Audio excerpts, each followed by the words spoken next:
प्रिय आप सभी को जय मसीह की। पहला कुरिन्थियों की श्रृंखला में ये हमारा 8वां पाठ है। इसका शीर्षक है अनुचित प्रभु भोज। प्रिय इस पाठ में पौलुस लोगों को आराधना में प्रभु भोज के संबंध में बता रहा है कि उन्हें कैसे उचित आचरण और तरीके से प्रभु भोज लेना चाहिए। आइए हम पहला कुरिन्थियों उसके 11वें अध्याय की 27वीं आयत को पढ़ लेते हैं। इसलिए जो कोई अनुचित रीति से प्रभु की रोटी खाए या उसके कटोरे में से पिए वह प्रभु की देह और लहू का अपराधी ठहरेगा। क्या कभी आपके साथ ऐसा हुआ है कि प्रभु भोज में आप ऐसे सहभागी हुए हो जो परमेश्वर को अप्रिय लगा या अप्रिय हो, या इस तरीके से आपने प्रभु भोज लिया हो जिससे आपके पाप साफ होने के बजाय उल्टा आप पाप के दोषी ठहरे हो? क्या आपके सामने ऐसा समय आया है कि प्रभु भोज लेने के पश्चात आपका मन आपको कचोटता हो? पहला कुरिन्थियों 11वें अध्याय में पौलुस कुरिन्थ की कलीसिया को अनुचित तरीके से प्रभु भोज में शामिल होने के लिए कलीसिया के लोगों को क्या लगाता, फटकार लगाता है।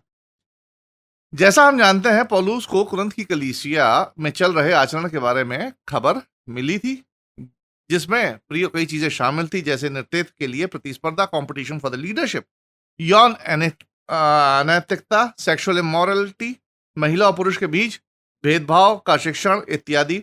और ऐसी कई समस्याओं और सामाजिक और आत्मिक निवारणों के लिए वह इस कलेशदायी कलीसिया यानी कुरिन्थ की कलीसिया को पत्र लिखता है। प्रिय इस अध्याय में हम सार्वजनिक आराधना के क्षेत्र में विशेष रूप से प्रभु भोज का यशस्व मनाने में क्या समस्याएं थी, इसकी झलक हम इस अध्याय में देखेंगे। आइए अब हम डायरेक्ट टेक्स्ट पे चलते हैं और पहला कुरिन्थियों उसके 11वें अध्याय की 17वीं आयत को यहां पढ़ लेते हैं। प्रियो, परंतु ये आज्ञा देते हुए मैं तुम्हें नहीं सराहता, इसलिए कि तुम्हारे इकट्ठे होने से भलाई नहीं परंतु हानि होती है। दरअसल ये आयत सिर ढांकने और पुरुष और महिलाओं के बीच उचित आदेश बनाए रखने के लिए है। आगे पौलुस ये कहता है कि कलीसिया के लोगों ने केवल सिर ढांकने के मुद्दे पर ही अव्यवस्था नहीं दिखाई है, वरन प्रभु भोज के विषय में भी गड़बड़ियां की हैं। हम 18वीं आयत को पढ़ेंगे। प्रियो, क्योंकि पहले तो मैं ये सुनता हूं कि जब तुम कलीसिया में इकट्ठे होते हो तो तुम में फूट होती है, और मैं इस पर कुछ कुछ विश्वास भी करता हूं। यहां एक दिलचस्प बात है कि पौलुस यहां एक कलीसिया के रूप में इकट्ठे होने के प्रिय भेद को बताता है। व्यक्तिगत मसीही जन चाहे जहां भी हो कलीसिया के सदस्य तो होते हैं, यह बात बिल्कुल पुख्ता है, परंतु वे कलीसिया नहीं होते। परंतु जब ये सदस्य जागृत होकर एक वास्तविक मकसद के लिए इकट्ठे होते हैं, जैसे परमेश्वर की आराधना करने के लिए, प्रभु भोज आदि लेने के लिए, तब ये कलीसिया का रूप माना जाता है। उदाहरण के तौर पर मैं आपको बताता हूं कि 3 भाई जो एक ही कलीसिया के सदस्य हैं, अगर चाय पीने या अन्य विषय की संगति के लिए मिलते हैं तो वो उस समय कलीसिया का रूप नहीं है। अगर मान के चलिए 10,000 लोग मैदान में किसी विशेष वक्ता को सुनने के लिए इकट्ठे होते, जैसे आज होता है, कई बार कन्वेंशंस होती हैं और विशेष वक्ता को बुलाया जाता है और भीड़ की भीड़ आती है सुनने के लिए, ऐसे में अगर ये लोग इकट्ठा होते हैं तब वे कलीसिया का रूप नहीं है। मसीह लोग बिना कलीसिया के रूप में भी एक साथ प्रिय इकट्ठे हो सकते हैं। एक मसीह संगति को कलीसिया में परिवर्तित करने के लिए कुछ नियम होते हैं जो कलीसिया के रूप में इकट्ठे होने के दौरान सदस्यों के उद्देश्य और आचरण को मार्गदर्शित करते हैं। मसीहियों को हमेशा पवित्र और उचित तरीके से मिलना और कार्य करना चाहिए, चाहे वो जहां भी क्यों ना हो और कैसे भी इकट्ठे क्यों ना हो। परंतु जब वे कलीसिया के रूप में एकत्रित होते हैं तब कुछ कार्य विधि, लक्ष्य और गतिविधियां होती हैं जिनका पालन करने की उन्हें आवश्यकता होती है। परंतु जब यही कलीसिया के सदस्य अनौपचारिक रीति से मिलते हैं तब उन्हें इन चीजों की आवश्यकता नहीं होती है। यदि किसी बाइबल विद्यालय यानी बाइबल कॉलेज की देखरेख या निर्देशित करने की बात हो तब वहां किसी प्राचीन या बुजुर्ग की आवश्यकता नहीं होती है। परंतु यदि यही समूह कलीसिया के रूप में एकत्रित होता है तब इन्हें प्राचीन का चयन करना होता है। वहां एक पास्टर की जरूरत होती है जो समूह का मार्गदर्शन और देखरेख कर सके। प्रभु वो सिवाय कलीसिया को छोड़ किसी और संगति में नहीं परोसा जाता है। प्रिय, किसी भी अन्य प्रकार की संगति में सुसमाचार प्रचार की, बीमारों की देखभाल आदि की कोई पाबंदी नहीं होती है, परंतु कलीसिया के रूप में ये सारे कार्य करना एक कर्तव्य होता है। तो यदि भाई लोग जो कलीसिया के सदस्य हैं चाय आदि पीने के लिए मिलते हैं और इसी मिलन में प्रार्थना करने से एक दूसरे को प्रोत्साहित करते हैं, मोटिवेट करते हैं, तो बहुत अच्छी बात है ये। यहां तक परमेश्वर भी उनके मध्य में होता है, परंतु वे एक कलीसिया का उस समय रूप नहीं होते। और यदि यही भाई एक कलीसिया के रूप में इकट्ठा होना चाहते हैं तो इन्हें यीशु मसीह और प्रेरितों द्वारा दिए गए निर्देशों का पालन करना चाहिए और करने की आवश्यकता होती है प्रियो। और ये सारे निर्देश कहां पाए जाते हैं? पवित्र शास्त्र में पाए जाते हैं, नए नियम में पाए जाते हैं।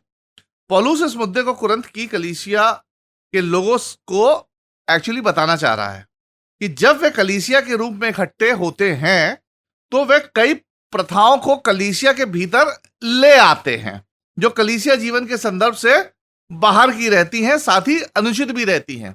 ये आज भी कलीसियाओं में देखा जाता है कि जब लोग इकट्ठे हुए कितनी बेकार की प्रथाएं जो है आज कलीसिया में लोग बाग लेके आ जाते हैं बाहर से। यही चीज पौलुस कुरिन्थ की कलीसिया को बता रहा है। हम 11वें अध्याय की 19 से 21 आयतों को पढ़ेंगे प्रियो। क्योंकि दलबंदी भी तुम में अवश्य होगी, इसलिए कि जो लोग तुम में खरे हैं वे प्रकट हो जाएं। अतः तुम जो एक जगह में इकट्ठे होते हो तो यह प्रभु भोज खाने के लिए नहीं, क्योंकि खाने के समय एक दूसरे से पहले अपना भोज खा लेता है। इस प्रकार कोई तो भूखा रहता और कोई मतवाला हो जाता है। यहां पौलुस उन 4 चीजों का उल्लेख करता है जो सिर्फ कलीसिया ही में नहीं वरन कलीसिया के बाहर भी अनुचित थी और हैं। तो पहली चीज है जो पौलुस बताता है, कुरिन्थ की कलीसिया में क्या था? फूट और विभाजन, यानी डिवीजन था। प्रियो, फूट और विभाजन की यदि हम परिभाषा को देखें तो ये एक ऐसा गुट एवं समूह होता है जो एक दूसरे से संगति में नहीं होता है या एक दूसरे के लिए समर्पित नहीं होता है। ये एक प्रकार से फूट और विभाजन की एक प्रकार से परिभाषा या डेफिनेशन समझ लीजिए आप। फिर कुरिन्थ की कलीसिया में क्या थी? प्रतिस्पर्धा था, कंपटीशन था। विभिन्न समूह जो विभिन्न नेताओं का समर्थन करते हैं, जो धोखा देकर कोई विशेष स्थान पाना चाहते हैं, बिल्कुल जैसा राजनीति में होता है। इसे हम लोग क्या बोलते हैं? कंपटीशन बोलते हैं, जो कुरिन्थ की कलीसिया में चल रहा था। लोग बाग अपने अपने फॉलोवर्स बना रहे थे। कंपटीशन की भावना थी कि कौन अच्छा बोलता है, कौन कैसा बोलता है। ये सारी चीजें आज की कलीसिया में भी देखी जाती हैं। फिर तीसरी बात, उस कलीसिया में निर्दयता यानी अनकाइंडनेस भी थी, जिसे एक प्रेम भोज, संगति भोज यानी लव फीस्ट या फेलोशिप मील्स होना चाहिए था, वे दोष का कारण बन जाता है।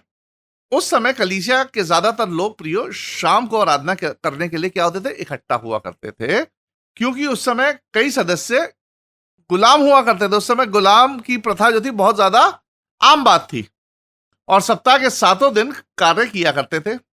वे सब संगति भोज यानी फेलोशिप मील के रूप में शाम का भोजन करते थे और इसे प्रेम भोज कहा जाता था प्रियो, लव फीस्ट। अमीर व्यक्ति जिनके पेट पहले से भरे रहते थे, सभा में क्या करते थे? जल्दी आ जाते थे और क्या करते थे? सभा में जल्दी आके भोजन कर लिया करते थे।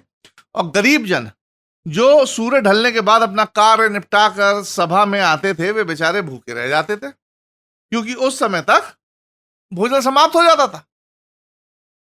फिर प्रियो, चौथी चीज जो कुरिन्थ की कलीसिया में देखी जा सकती थी वो थी मृद्यपान का उत्सव। यानी उन्होंने इस भोज को, प्रेमी भोज को क्या बना रखा था? एक ऐश करने वाली दावत बना रखा था।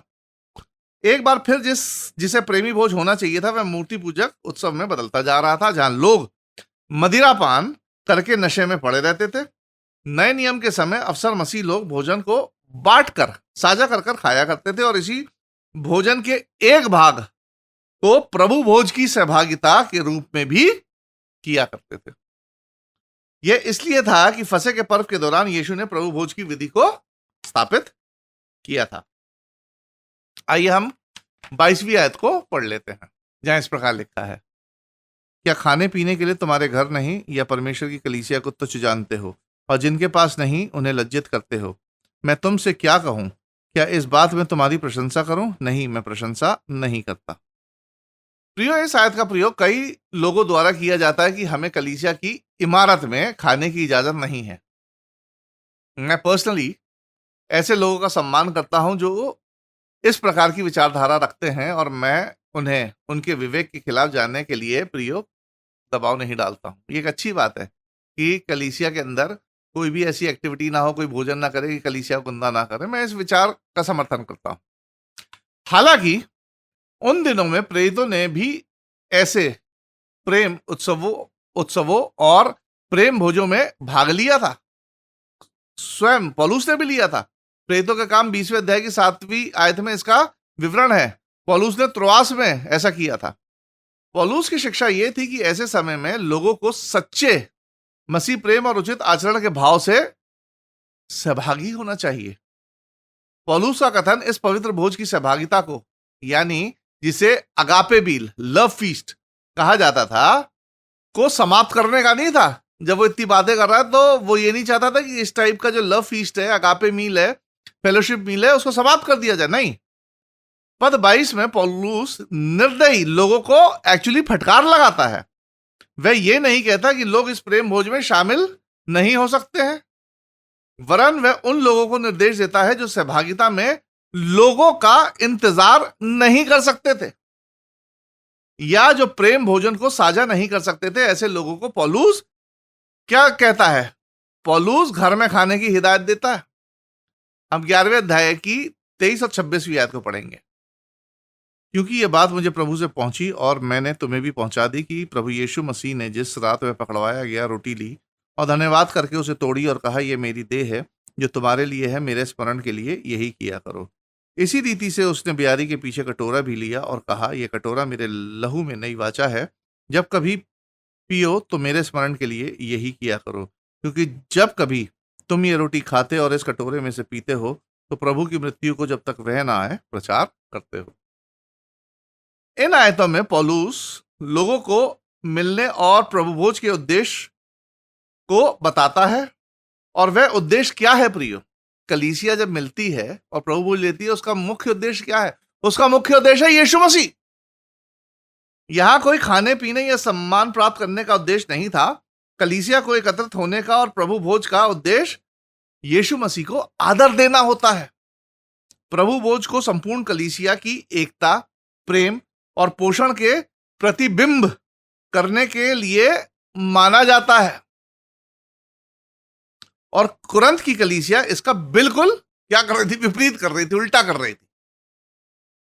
पौलुस उन्हें बताता है कि जब वे कलीसिया के रूप में इकट्ठे होते हैं तो वे एक सार्वजनिक गवाही प्रस्तुत करते हैं कि वे यीशु मसीह के शिष्य हैं। और प्रभु भोज इस गवाही का एक प्रकार से क्या है? शांत संकेत है कि हम यीशु मसीह के अनुयायी हैं। तुरंत ही कलीसिया के लोग इस प्रेमी पर्व के दौरान अपने गलत आचरण के द्वारा अपनी गवाहियों को खराब कर रहे थे। पौलुस लोगों को स्पष्ट करता है कि अगर वे सही रूप से सहभागी नहीं हो सकते हैं तो बेहतर है कि घर पर ही रहकर अपना भोजन कर लिया करें। पौलुस अब उन्हें अनुचित रीति से प्रभु भोज लेने की संभावना के बारे में चेतावनी देता है कि अनुचित तरीके से प्रभु भोज लेने पर इसके क्या परिणाम हो सकते हैं। आइए अब हम 27वीं आयत को पढ़ेंगे। इसलिए जो अनुचित रीति से प्रभु की रोटी खाए या उसके कटोरे में से पिए, वह प्रभु की देह और लहू का अपराधी ठहरेगा। एक व्यक्ति जो सही तरीके से प्रभु भोज में सहभागी होता है, वह यह प्रकट करता है कि मसीह की देह और लहू उसके पापों को मिटा देता है। परंतु इसके विपरीत जो प्रभु भोज अनुचित तरीके से लेता है, जैसे कुरिन्थ की कलीसिया के लोग ले रहे थे, वह अपने ऊपर उल्टा है पाप को लाद लेते हैं, पाप को जोड़ लेते हैं और दंड के योग अपराधी ठहरते हैं। पौलुस बताता है कि यह इतना गंभीर पाप है और इसकी तुलना वह इस तरह करता है कि अनुचित रीति से प्रभु भोज में भाग लेने वाला अपने इस अनुचित कार्य के द्वारा यीशु मसीह को क्या करता है? बार बार क्रूस पर चढ़ाता है, बार बार क्रूस पर चढ़ाता है। और बार बार क्रूस पर चढ़ाने का क्या करता है? पाप करता है। हम 11वें अध्याय की 28 और 29वीं आयत को पढ़ेंगे प्रियो।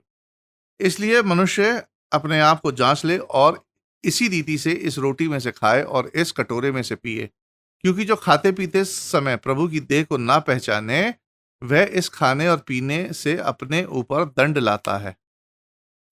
पौलुस लोगों को अपने आचरण और व्यवहार को जांचने के लिए सावधान करता है ताकि वे भविष्य में परमेश्वर के न्याय और दंड से बचे रहें। प्रियो, या प्रभु की देह को ना पहचानने का अर्थ यह हो सकता है कि प्रभु भोज और उसके तत्वों को ना समझना। प्रभु भोज के तत्व क्या है? रोटी और दाखरस। उनको ना समझना कि यह परमेश्वर की देह का प्रतिनिधित्व करते हैं, और इसे अनुचित तरीके से लेने का मतलब है कि हमने रोटी और दाखरस के प्रति अपराध नहीं किया है। इसका यह मतलब नहीं है कि जब अनुचित रीति से हम लेते हैं तो हमने जो वो रोटी है, वो जो तत्व है, रोटी और दाखरस के प्रति अपराध किया। नहीं, ऐसा नहीं है। वरन परमेश्वर की देह के प्रति हम ऐसे में अपराध करते हैं। उदाहरण के तौर पर मैं आपको बताता हूं कि अगर किसी ने देश का झंडा जलाया हो तो उसने देश को तो नहीं जलाया, परंतु उस झंडे के जलने से क्या हुआ? देश का अपमान हुआ। इसी तरीके से जो अनुचित रीति से लेता है तो वो रोटी और दाखरस का अपमान नहीं करता है, वो प्रभु की देह का अपमान करता है। और अनुचित रीति से प्रभु भोज लेने का एक और अर्थ है कि कलीसिया को एक पवित्र और प्रेमपूर्ण देह के रूप में ना देखना।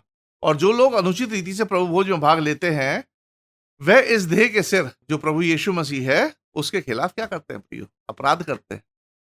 किसी भी तरीके से देखें कि अनुचित तरीके से प्रभु भोज लेना परमेश्वर के विरुद्ध अथवा उसकी देह कलीसिया के विरुद्ध पाप और अपराध है। हम 11वें अध्याय की 30वीं आयत पढ़ेंगे, 30th वर्स। इसी कारण तुम में से बहुत से निर्बल और रोगी हैं और बहुत से सो भी गए। उस समय इस अपराध के लिए परमेश्वर की नाराजगी कलीसिया में बीमारी और मृत्यु द्वारा प्रकट होती थी कि लोग बाग कलीसिया में बीमार पड़ते हैं, उनकी मृत्यु हो जाती है। प्रियो, ये तो आज भी होता है, परंतु उस समय बात अलग थी, क्योंकि उस समय इस कलीसिया के कई लोगों के पास क्या थे? चंगाई का दान था। लोग बाग चंगाई दे देते मिराकुलस वे में, परंतु ये दान जो था, लोग बाग खोते जा रहे थे। उनके आचरण के कारण उनके दान काम नहीं कर रहे थे। कई लोग बिना चंगाई प्राप्त किए बीमारी में मर जाते थे। हम 1 कुरिन्थियों 11 उसके 31 और 32वीं आयत को भी पढ़ लेते हैं प्रियो। यदि हम अपने आप को जांचते तो दंड ना पाते, परंतु प्रभु हमें दंड देकर हमारी ताड़ना करता है, इसलिए कि हम संसार के साथ दोषी न ठहरे। प्रियो, यदि वे खुद को सही तरीके से संचालित करते तो परमेश्वर से दंड ना पाते। हालांकि पौलुस कहता है कि अगर वह दंडित किए भी गए हैं तो उन्हें उस दंड को अधीनता से स्वीकार करना चाहिए और यह मान लेना चाहिए कि उन्होंने गलती की है, और इसे मान लेना चाहिए प्रियो, उसे स्वीकार करना चाहिए, क्योंकि आखिरकार परमेश्वर उनकी आत्मा को बचाना चाहता था और बचाना चाहता है। यह हर एक मसीह के लिए है। गलतियां हर एक से होती है प्रियो, लेकिन जब हम अपनी गलती का अंगीकार कर लेते हैं तो परमेश्वर हमें क्षमा करता है, क्योंकि परमेश्वर हमें खोना नहीं चाहता, हमें बचाना चाहता है। हम 34वीं आयत को भी पढ़ेंगे। यदि कोई भूखा हो तो अपने घर में खा ले, जिससे तुम्हारा इकट्ठा होना दंड का कारण ना हो। शेष बातें मैं आकर ठीक करूंगा। प्रियो, पौलुस इस प्रेम भोज को खत्म नहीं करता, वरन इसके बारे में निर्देश देता है कि अगर कोई जन एक दूसरे का इंतजार नहीं कर सकता है तो वे अपने घर में खाना खाकर आए, ताकि अपने ऊपर दंड लाने से बचा रहे। पौलुस कहता है कि प्रभु भोज या प्रेम भोज को बनाए रखो। बस इस बात की निश्चितता रखो, यह सुनिश्चित करो कि तुम लोग इस प्रेम के पर्व में प्रेम रखकर इसमें उचित तरीके से सहभागी हो। और हमें भी प्रियो इस बात का ध्यान रखना चाहिए। प्रियो, हर बार की तरह इस पाठ से भी हमें कुछ शिक्षाएं ले लेनी चाहिए। एक कलीसिया का रूप होने के लिए हमें नए नियम में दिए गए आराधना, व्यवस्था, कार्य आदि के निर्देशों का पालन करना चाहिए। मसीह लोग जो एक स्थान पर इकट्ठे होते हैं वे स्वचालित रूप से एक कलीसिया या मंडली नहीं बनते हैं। कलीसिया में जब इकट्ठे होते हैं तो उसके कुछ निर्देश होते हैं प्रियो, परंतु जब हम कलीसिया के रूप में इकट्ठे होते हैं तो हमें नए नियम में दिए गए निर्देशों का पालन करना चाहिए। फिर दूसरी बात, आज यीशु और उसकी देह यानी कलीसिया के प्रति अनुचित तरीके से काम करके, यानी एक्टिंग इम्प्रॉपरली टुवर्ड्स चर्च, गलत तरीके से काम करके गलत तरीके से प्रभु भोज लेना प्रियो संभव है। प्रभु भोज लेकर परमेश्वर के शांत गवाह बनना संभव है। लोग बाग क्या करते हैं, अनुचित तरीके से ले लेते हैं जाके, हमें नहीं मालूम उनके मन में क्या है। ये चीजें संभव है, परंतु अपने प्रतिदिन के गलत कार्य और गंदी भाषा शब्दों से अविश्वास की गवाही देना अपने ऊपर परमेश्वर का प्रकोप और दंड लाना है। प्रियो, कई लोग प्रभु भोज में सम्मिलित हो जाते हैं और अपने आप को प्रभु का शांत गवाह बना लेते हैं, और जैसी प्रभु भोज लेके निकलते हैं, कलीसिया से बाहर निकलते ही गलत भाषा, गाली गलौज, ईर्ष्या आदि का अभ्यास करने लगते हैं। तो ऐसे में क्या होता है, वे परमेश्वर के दंड के अधिकारी बन जाते हैं। प्रभु भोज बिना बोले कहने का एक तरीका या एक प्रतीक, एक सिंबल है कि मैं परमेश्वर और उसके पुत्र यीशु पर, उसके बलिदान पर, उसके पापों की क्षमा पर, यीशु के जी उठने और उसके दूसरे आगमन पर विश्वास करता हूं। प्रिय, रविवार को प्रभु भोज लेने के बाद आपकी जीवन शैली का शेष हफ्ता, यानी जो मंडे से शुरू होता है, संडे को आपने लिया प्रभु भोज, और उसके बाद का आपका पूरा हफ्ता, शेष हफ्ता आपके रविवार के आचरण से मेल खाना चाहिए कि आप प्रभु यीशु मसीह के क्या हो, चेले हो।